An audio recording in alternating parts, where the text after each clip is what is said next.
that's part of my legacy that I would like to leave, is leaving this industry better off than the way that I found it. And the way I'm going to do that is through getting title protection and making sure that everyone's held to that extra standard of education in our industry, so that clients and people in the community know who they can trust.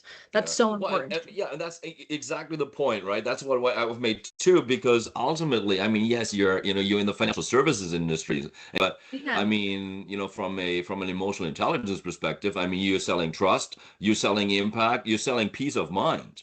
Yeah, Yeah. like certified financial planning designation is the gold standard in our industry right the second. And so if you're going to be getting advice, you better be getting it from someone who knows what they're And we talking start about. basically every seminar about that, how important it is to get advice from the right place. And you know what the worst No. part is that it clicks for people. So Oh, yeah. when we say it in the session, they go, What? that's why I was sold this product. That's why I was sold just insurance and no investment products, and I don't have an estate plan. That's why I went to the bank and they sold me a line of credit. That's why they sold me an RSP when I don't Yeah. have enough income. All of those stories click fast when they figure out that in our industry, we don't have a minimum standard of education that our advisors are held to. And Well, that's the other thing to just build right onto that is like it's a transactional approach, right? And Exactly. I mean, and that's where I think, if you look at the evolution of IG, if I talk to people who came in the 1970s already, it was still mostly transactional, but it went like in incremental steps. It went more and more from a transactional approach